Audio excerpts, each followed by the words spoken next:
할렐루야, 아멘.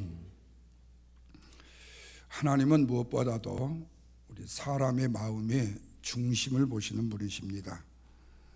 그래서 하나님께서는 우리의 속 생각을 먼저 보시고요, 마음과 가장 깊은 곳에 그 생각을 가진 동기와 그 일을 행하려고 하는 목적에 대해서 아시는 분입니다. 인간은 이것저것 핑계를 대요. 이 일을 하고자 하면서, 아니면 이렇게 결정을 내리면서. 그러나 사람은 그걸 잘 몰라요. 왜냐하면 밖으로 보이는 모습만을 보면요, 그 사람이 진실한 사람인지 거짓인지, 사기를 치는 사람인지 안 치는 사람인지를 몰라요. 다시 말하면 우리가 내 눈으로 보는 모습만을 가지고 느끼고 안다고 말할 수 없다라는 말씀입니다.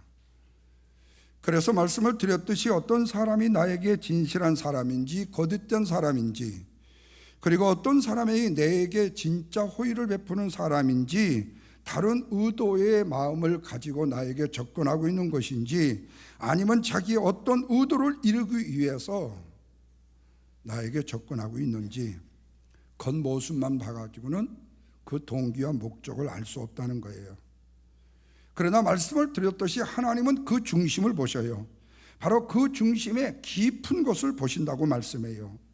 그래서 바울은 데살로니가 교회 성도들에게 오늘 본문 5절에서 이렇게 말씀해요. 너희도 알거니와 우리가 아무 때에도 아첨하는 말이나 탐심의 탈을 쓰지 아니하는 것을 하나님이 증언하시느니라, 이렇게 말씀합니다. 또 6절과 7절 말씀을 보시면, 또한 우리는 너희에게든지 다른에게든지 사람에게는 영광을 구하지 아니했다. 그러나 우리도 그리스도의 사도로서 마땅히 권위를 주장할 수 있으나 너희 가운데 유순한 자가 되어 유모가 자기의 자녀를 기름같이 하였노라, 이렇게 말씀해요. 이 말씀에서 바울은 내가 주의 복음을 전하는 사역을 감당하면서 사람을 기쁘게 하기 위해서 하나님의 복음을 전하지 아니했다고 말합니다. 오직 누구만? 하나님만 기쁘시게 했다라고 말씀하는 거예요. 그렇다면 여기에 방점은 뭡니까? 사람인가 하나님인가? 그런데 바울은 우선순위가 하나님이었다라는 사실입니다. 그러나 여러분, 오해하지 말 것은 이 말씀에서 바울이 그러면 사람은 아무 때고도 쓸데없다 이렇게 생각하시면 안 돼요. 그런데 이렇게 생각하는 사람들이 많아요. 하나님을 기쁘시게 하는 것이 제 우선순위다. 그러면 사람은 뭐야? 사람은 내버리는 거야? 그러면서 뒤에 어떤 미닝과 의미를 전혀 생각하지 않고, 그 목사 아니면 사람이 필요 없대, 이렇게 이 얘기를 해버려요. 근데 마치 그것이 또 진리인 양이요, 자꾸 전파돼 갖고 다른 사람에 들리면 그 목사 아니면 사람 필요 없다고 하는데, 이렇게 또 돼버리는 거죠. 사람과 하나님 중에 하나님을 기쁘시게 하는 것이 우선이고 중요하고 핵심이라는 뜻이에요. 그리고 하나님을 기쁘시게 하기 위해서 사람을 무시하지 않는 것이라는 거예요. 그러면서 바울은 처음 데살로니가 교회에 들어가서 어떻게 복음을 전하고 있는지에 대해서 설명을 합니다. 이후를 9절과 10절 보십시다. 다 같이 읽겠습니다. 형제들아, 우리의 수고와 애쓴 것을 너희가 기억하리니 너희 아무에게도 폐를 끼치지 아니하려고 밤낮으로 일하면서 너희에게 하나님의 복음을 전하느라. 우리가 너희 믿는 자들을 향하여 어떻게 거룩하고 옳고 흠없이 행하였는지 너희가 증인이요 하나님도 아신다라고 말씀해요. 그러면 왜 바울은 이렇게 너무나도 절실하게 자기의 사역과 자기들의 모습을 데살로니가 교인들에게 설명을 해야 되는가 하는 겁니다. 그것이 1절과 2절에 나옵니다. 같이 한번 읽습니다. 형제들아, 우리가 너희 가운데 들어간 것이 헛되지 않은 줄을 너희가 친히 아나니 먼저 빌립보에서 고난과 능력을 당했다라고 말을 합니다. 이 말을 다른 말로 말하면 바울의 일행이 데살로니가 교회에 오기 전에 빌립보에서 전도를 하다가 엄청난 박해를 받았는데 그런 중에 너희들이 사는 데살로니가 교회 쪽으로 들어오게 됐다라고 말하고 있는 거예요. 그러면서 3절 보십시오. 우리의 권면은 간사함이나 부정에서 난 것이 아니고 속임수로 하는 것도 아니다 그래요. 엄청난 박해 속에서 빌립보에서 교회의 복음을 전했기 때문에 더욱더 치열하게 복음을 전할 수밖에 없었음을 말하고 있어요. 그러면서 바울이 빌립보에서 어떤 박해를 받았는가에 대해서 얘기를 하고 있어요. 두 가지예요. 사도행전 16장에 보면 귀신이 들려가지고요 점을 쳐주는 여인이 있었어요. 근데 이 여인은 앵벌이에요. 앵벌이. 그 여인을 점을 치도록 귀신 들린 여인을 바깥에다 내놓은 그 포주가 있어요. 포주. 그런데 바울과 실라가 그걸 보니까 안타까워요. 그래서 나사렛 예수 이름으로 귀신아 물러가라 했더니 그 귀신이 나가버렸어요. 그러면 결국에 그 앵벌이의 포주는 어떻게 되는 거죠? 자기의 수입원이 끊어져 버린 거예요. 그래서 바울과 실라를요 고발을 해버렸습니다. 그래가지고 빌립보 감옥에 갇히게 된 거예요. 그러니까 귀신 들린 여인을 고쳐줬다는 명목을 가지고 바울과 실라는 귀신 들린 여인의 포주에 의해 가지고 관원들에게 끌려서 옥에 갇힌 거예요. 바울과 실라는 옥에 갇혀서 쇠사슬로 매이게 되었습니다. 그 중에 그들이 할 수 있는 일은 뭐냐? 한밤중에 하나님을 향해서 기도하며 찬양 불렀어요. 그랬더니 갑자기 이 옥문에 이 감옥에 터가 움직이기 시작해서 지진이 일어나는 거예요. 그러면서 옥문이 그냥 툭 터지면서 열려버리는 거예요. 그리고 자기들에게 메인 쇠사슬이 뚝뚝 끊어져 버리는 거예요. 간수가 졸고 있다가 갑자기 깨어보니까 옥문이 활짝 열렸어. 그러면은 저 안에 있는 죄수들이 다 도망을 친 줄 알고 야 이러면 이제 나는 끝장이다. 그러니 차라리 내가 죽는 게 낫겠다 해서 칼을 빼가지고 목을 쳐서 자결을 하려고 했어요. 그때에 이 바울이 그 손을 멈추라고 해요. 그리고 사건을 얘기해 줘요.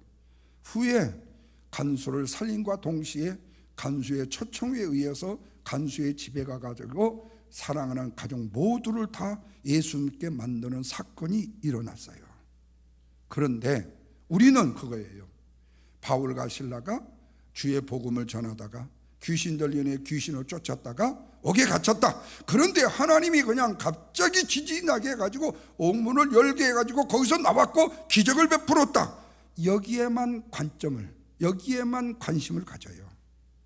그 바울과 실라가 그 애절하게 가엾는 이 귀신 들린 여인의 귀신을 내어 쫓아주고 억울하게도 그 관원에게 고발을 당해가지고 감옥에 끌려와가지고 그 감옥 속에서 지금 간절한 마음으로 하나님을 향해서 찬양하고 기도하는 그 모습, 그리고 그 힘들어하는 그 모습에 대해서는 아예 잃어버리는 거예요. 그러면서 심지어 이 선교를 하려면 그 정도는 감수해야지 뭘 그걸 갖고 호들갑을 떨어.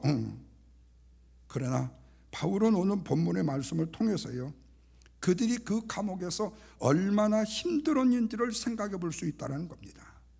그래서 바울은 빌립보에서 고난과 능욕을 당하다가 라는 이 말로 그때의 자신들이 고통을 당했던 심정을 한마디로 담고 있어요. 바로 이것이 바울이 빌립보를 도망쳐 나와야 됐던 이유, 데살로니가에 와야 됐던 첫 번째 이유입니다. 두 번째는요 17장에 보면 사도행전 데살로니가 교회에서 있었던 일에 대해서 또 기록을 하고 있어요. 바울과 그 일행이 데살로니가에 와가지고 안식일에 유대인의 회당에서요 성경을 강론하고 복음을 전했습니다. 그랬더니 경건한 헬라인 큰 무리가요 예수를 믿는 무리로 싹 돌아와 버렸어요. 그러자 유대인들이요 야 우리 유대교에 있던 사람들이 다 예수 믿는 쪽으로 다 돌아가 버린 거 아니야? 그렇다면 누가 그랬어? 바울이라는 사람이 그랬대. 그래?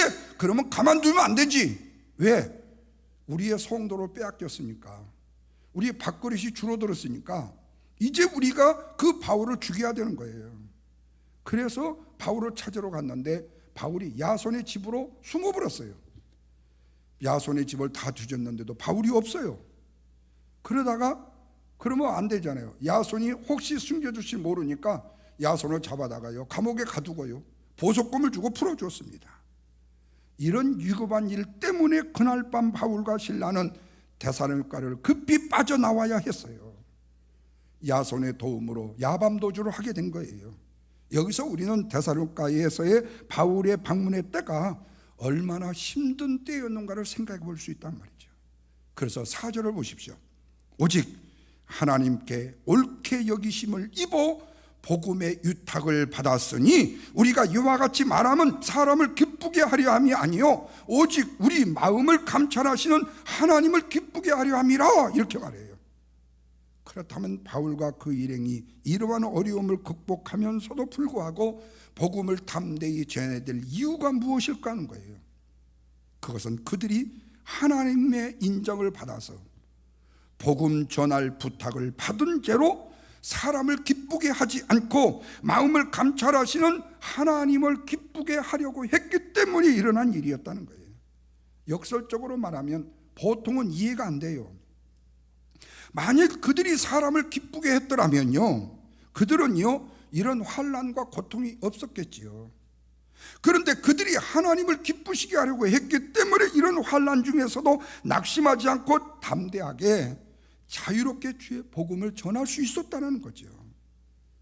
바울의 일행이 거짓이나 불결한 동기에서 일하지 않고 사람의 비율을 맞춰서 일하지 않고 오직 하나님을 기쁘게 하기 위해서 했다라는 사실의 증거가 5절에서 뭐라고 나온 거니, 데살로니가 교인들도 알고 바울의 일행이 아무 때도 아첨이나 탐심의 탈을 쓰지 않았다는 거예요. 사람을 기쁘게 하기 위해서 아첨의 말을 하지 않았다는 거예요. 더러운 이익을 구하지 않고 탐심의 탈을 쓰고 거짓되이 행동하지 않았다 그래요. 그리고 빌립보 교회에서처럼 데살로니가 교회에서도 많은 박해와 복음을 전하는 데 어려움을 겪었지만 그들은 지금도 열심히 주의 복음을 전하고 있다라는 거예요. 그럼에도 바울과 실라가 그 일행과 유대인들과 이방인들의 반대와 박해 속에서 복음 전하는 일들을 주저하지 않았다. 오직 하나님만 기쁘시게 하는 그 마음 때문에, 그 한 가지 때문에 모든 어려움과 환난과 고통을 무릅쓰고 복음을 전한다고 간절하게 지금 데살로니가 교회 성도들에게 이야기하고 있는 겁니다. 그래서 바울은 데살로니가 교인들에게 이렇게 말할 수 있어요. 8절에서요. 우리가 이와 같이 너희를 사모하여 하나님의 복음뿐만 아니라 우리의 목숨까지도 너희를 위해서 주기를 기뻐하는 것은 너희가 우리를 사랑하는 자가 됨이니라 그래요. 한마디로 말하면 우리가 너희를 사랑했다는 것이 우리의 목숨까지라도 너희에게 줄 수 있을 만큼 당신들을 사랑했다라는 고백이에요. 그러니까 너희들에게 복음을 전하기 위해서 우리는 목숨까지도 기꺼이 희생하려는 마음으로 주의 복음을 전했다라는 호소를 하고 있는 겁니다. 그렇다면 여러분, 다시요, 이 말씀을 보면서 굉장히 이상하다는 생각이 들지 않아요? 왜냐하면 바울이 왜 이렇게 절실하게 자신에게 주어진 사역 그리고 자기들의 그 모습을 데살로니가 교회 성도들에게 호소를 해야 되냐 그 말이에요. 그 이유를 간단하게 세 가지로 생각해 볼 수 있습니다. 하나는 바울의 이 선교팀, 이 바울에 대한 악담이 틀림없이 주변에서 있을 것이라는 얘기예요. 여러분, 주의 사역은요, 크든 작든 간에요, 이런저런 일들이 얼마든지 교회 안에 일어날 수도 있어요. 어느 때 교회 성도들이요 우르르 교회 왔다가요, 어느 때요 교회 성도들이 우리리 교회 나가기도 하고요. 그리고 어떤 사람은 열심히 봉사를 하다가요 어느 순간 시험이 들어가지고 그냥 넘어질 수도 있어요. 그런데 이 바울은 예수를 원래 박해했던 사람이잖아요. 예수 믿는 사람을 죽이기까지 했잖아요. 그런데 다메섹 도상에서 예수님을 만나고 난 대후로부터 유대교에서 개종해가지고 기독교인이 되어진 거 아니에요? 그러니까 유대교에서 기독교로 개종한 사람인데, 그러니 유대교에서 봤을 때는 이 바울은 뭐가 되는 거죠? 우리가 흔히 하는 말로 배신자가 되는 거예요. 낙인이 찍힌 사람이에요. 그런데 그보다도 이런 바울이 예수님께 또한 직접적으로 사도라는 칭을 받지 않았잖아요. 근데 자기가 사도라고 한다는 거예요. 그리고 또 바울이 복음서에 이 서신서에 보다시피요, 디모데하고도 좀 티격태격 싸우고요, 마가를 내쳐버렸고요, 그 다음에 또 아볼로와도요 다투어요. 그러니까 대가 세다, 그러니까 저 바울은 지고집이 세다, 주관이 세다, 이런 말도 틀림없이 들릴 수 있었다는 거예요. 왜? 소문이 꼴을 모르니까. 심지어는 저 바울이 자기의 명예와 자기의 자랑으로 복음을 전한다는 거예요. 이런 근거 없는 일들을 가지고 바울을 공격하는 이들이 틀림없이 있었을 것이라는 거예요. 이런 주장들은요, 바울을 시기하는, 바울이 전하는 복음을 싫어하는 유대교 출신 기독교인들에 의해서 이루어졌다는 거예요. 그 증거가 있어요.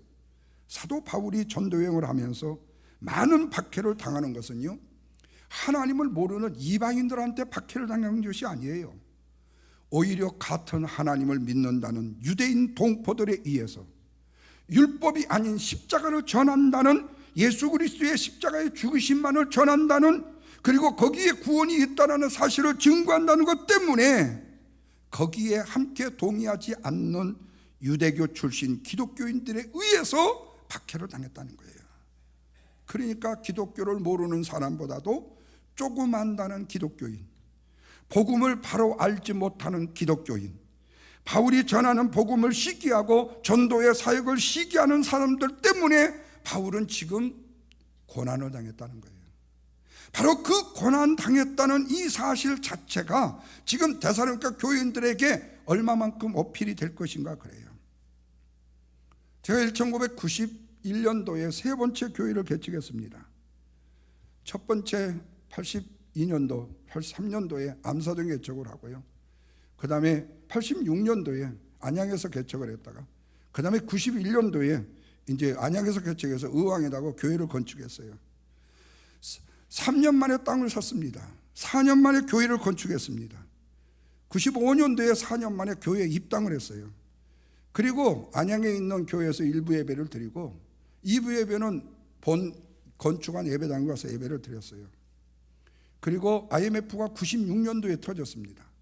그때 제가 우리 아들, 딸 둘 다 데리고 내가 미국에 집회 왔을 때 우리 네 식구가 미국에 왔어요.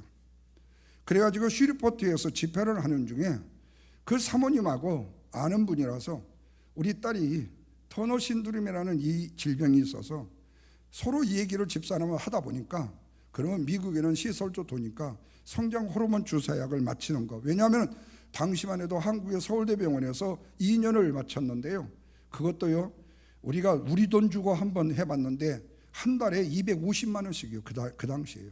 제가 그 당시에 사례비를 70만 원 받았습니다. 근데 250만 원의 약값이 들어야 돼요. 30개 약을 구입하기 위해서요. 그런데 서울대병원에서 우리 딸을 시험 대상으로서 LG에서 나오는 성장 호르몬 주사약의 시험 대상이었어요. 10명인데 우리 딸을 그 박사님이 끼워 넣어줘갖고 11명으로 했어요.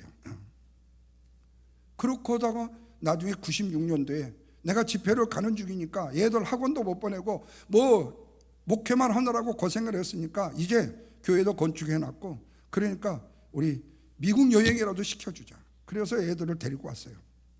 그러다가 집회를 하는 중에 그 시루페에다가 우리 딸을 내려놓고 한국으로 돌아갔어요. 96년도부터 99년도까지 거의 IMF에 여력이 있었습니다. 제가 그때 교회를 건축할 때 우리 교회 직영으로 지었습니다. 안양에서 새벽 기도를 마치고 저는 바로 마치자마자 건축 현장 의왕으로 갑니다.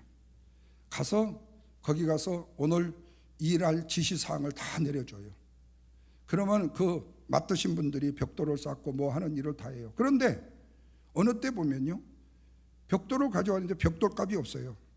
그러면 친구 목사한테요, 통장 좀 주라고 해가지고 바로 돈을 인출을 해가지고 주고 벽돌을 사오고, 그리고 그 예배의 이 교회의 건축의 시작이 바로 우리가 신혼 때 샀던 1020만 원짜리 아파트 18평 아파트가 당시에 3,300만 원에 우리가 팔아가지고 그 교회를 다시 세 번째 개척을 한 거거든요. 그것도 주님 앞에 다 드렸어요. 그리고 집회 때 미국에 와서 딸을 내려놓고 한국으로 돌아갔어요. 얼마 후에 어떤 소문이 들린 줄 아세요? 김 목사가 미국으로 딸을 유학을 보내느라고 교회에서 돈을 혹시 빼간 거 아니냐고 이런 악당 같은 소수의 사람들이 있었다는 얘기를 내가 나중에 들었어요. 제 귀는 직접 듣지 못했어요. 아마 지금도 그럴지도 몰라요. 김 목사가 무슨 돈으로 지금 저렇게 집을 살고 있고 뭐 좋은 자동차를 탈 수 있냐고요. 혹시 노파심에 교회에서 돈 빼낸 거 아니냐고요. 사랑하는 여러분, 바울이 자기를 향해서 악담에 대해서요, 고린도 후서에서 말한 것처럼요, 자신을 강하게 변호할 때도 있었지만요, 자신을 변호해야 될 필요가 없을 때도 있었어요. 그런데 오늘 본문에서 이 이유 때문만으로요 간절하게 호소하고 있지는 않았다는 거예요.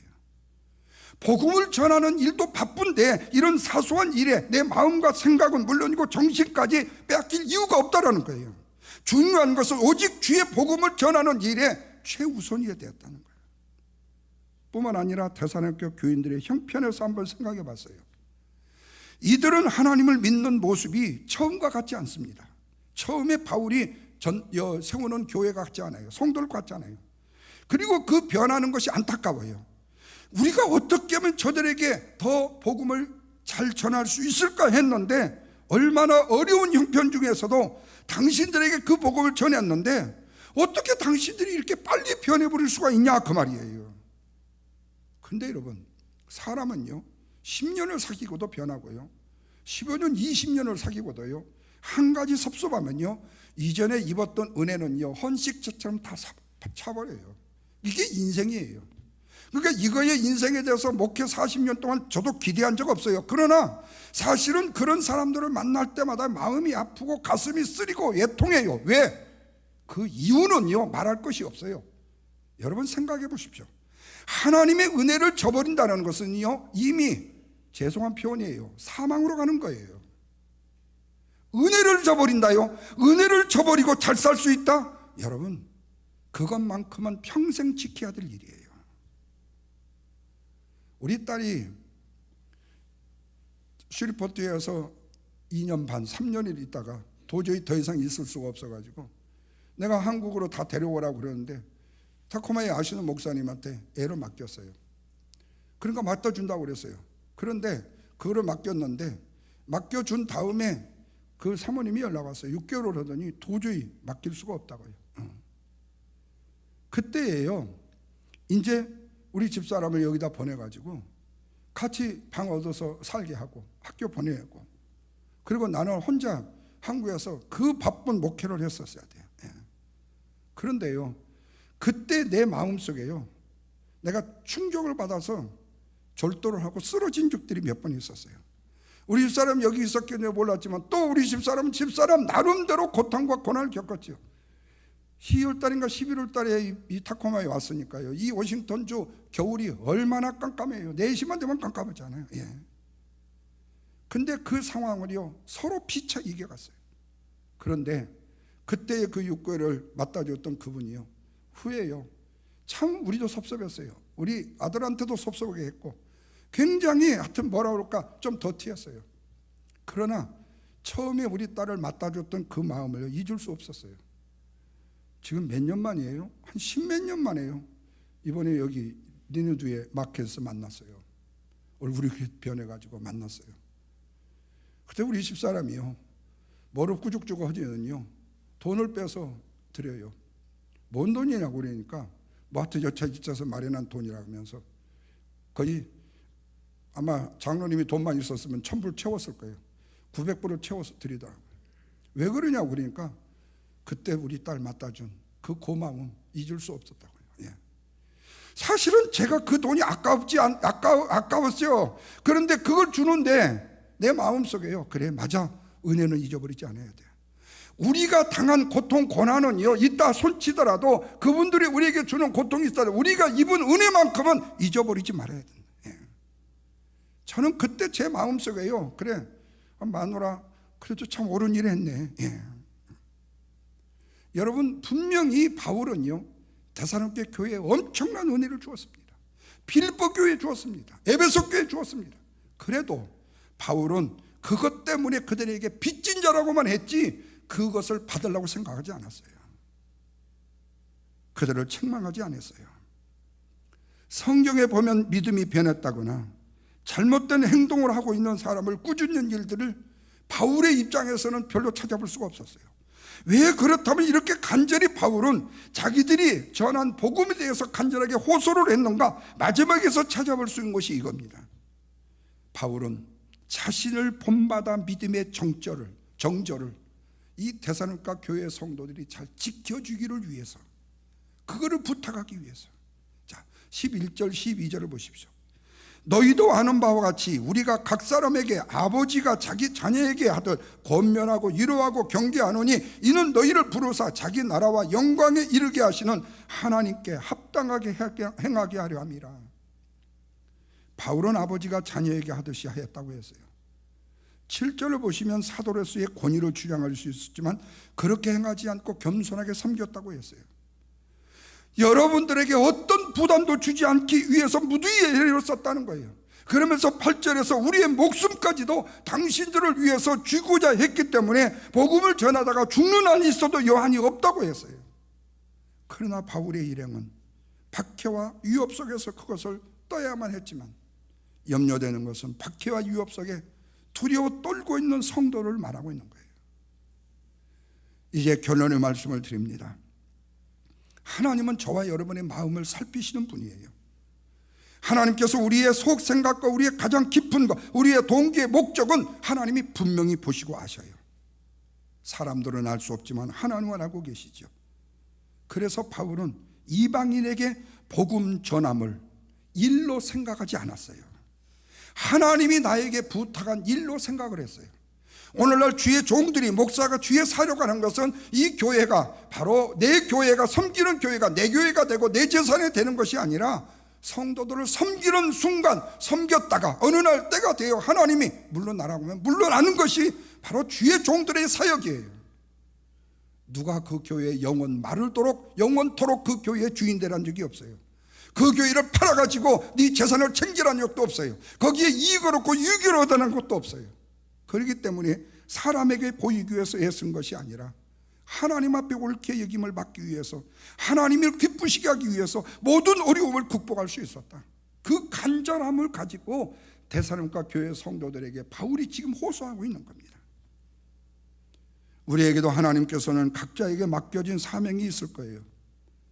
우리가 그것을 일로 생각한다면 그 일을 따라서 하기가 쉽지 않아요. 그리고 일을 하다가 뒤로 물러서 버릴 거예요. 그러나 바울처럼 이것이 복음 전함이 데살로니가 교회 성도들에게 호소하는 것이 일이 아니라 하나님이 나에게 부탁하신 걸로 생각을 한다면 변함없이 그 사명을 감당할 수 있게 된다는 사실이죠. 그러나 그렇다고 해서 이것이 우리의 힘과 열정과 열심으로는 되는 일은 아니잖아요. 2절에서 뭐라고 그랬죠? 하나님의 능력을 힘입어라는 말이에요. 헬라의 원어의 뜻은 담대함을 가지고 라는 뜻입니다. 여기에 하나님을 힘입는다라는 이 말은 하나님이 주신 사명을 우리가 담대하게 전하는 것이다 라는 말씀의 뜻이에요. 사랑하는 성도 여러분, 우리는 어떤 형편과 어떤 상황 가운데서도요, 사람을 기쁘게 하기보다는 하나님을 기쁘시게 하는 것이 오늘 우리의 사명이고 우리의 도리예요. 하나님이 먼저 돼야 된다라는 것이 흑백 논리의 싸움이 절대로 될 수가 없어요. 오직 하나님이 먼저여야 돼요. 우선순위의 문제는 오직 하나님이에요. 나무와 열매의 관계에서 알 수 있는 것이 뭐지요? 나무와 가지가요, 연결이 되어 있어야 열매가 맺혀요.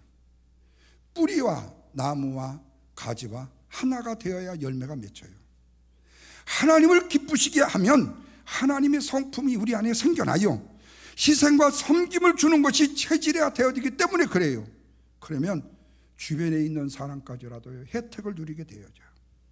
마치 요셉 때문에 보디발 장군의 집이 형통케 된 것처럼 이 원리와 똑같이 되어지는 거예요. 교회가 형통하든 형통하지 않든 간에 교회를 위해서 헌신하고 주의 일에 열심과 열정을 다한다는 것은요, 다른 사람들에게 은혜를 끼치는 일 중에 하나라는 거예요. 그래서 여러분, 오늘 메마른 심정 같은 우리의 마음속에 가지고 있을 때요, 찬양팀이 나와서, 중창단이 나와서 힘있게 찬양을 부르고 마음에 감동을 주는 찬양을 들려줄 때예요, 나에게 힘과 용기가 솟아난 거예요. 그러면 그거를 일로 생각한다면 그 일을 감당하는 사람은 힘들 거예요. 그러나 이것이 바로 주의 복음을 전하는 일 중에 한편의 일을 담당한다고 생각한다면요, 이게 복이라는 거예요. 여러분, 우리 교회 안에서 주어진 일들이 많아요. 이 일도 있고 저 일도 있고요. 그런데 교회를 위해서 해요? 사실은 나를 위해서 하지요. 내가 받은 은혜 때문에 하는 일이에요. 그러나 망나니들은 그렇지 않아요. 내가 교회를 위해서 해준다고 생각해요. 늘 말씀을 드려요. 지가 뭘 해줬는데요? 얼마만큼 해줬는데요? 나는 내가 입은 하나님의 은혜 때문에 내 일을 내가 감당하는 거죠. 결국에 하나님을 기쁘시게 하면요, 매력이 생겨요. 호감도가 생겨요. 섬김과 희생의 모습에서요, 하나님의 성품을 느끼게 된다는 겁니다. 그래서 하나님과 사람 모두에게 기쁨이 되는 존재가 되는 겁니다. 그러면 그 나머지의 가치는요, 오르막으로요, 저절로요. 여러분, 고구마를요 이렇게 줄기를 위에서 쭉 뽑으면요, 위에서부터 고구마 열매가 주렁주렁 해갖고 쭉 하면 밑에까지 쭉 고구마가 달려 나와요. 그때의 그 환희와 기쁨은요, 이루 말할 수 없어요. 마치 오늘 하나님 사랑하고 하나님을 기쁘시게 하는 믿음 가운데 있을 때 하나님이 우리에게 주시는 가치는요, 저절로 따라오게 된다. 이 은혜와 풍성한 주의 축복을 저와 여러분이 주의 복음을 전함으로 누릴 수 있는 놀라운 역사가 있기를 주님의 이름으로 축원합니다. 기도하겠습니다. 하나님 아버지, 감사합니다.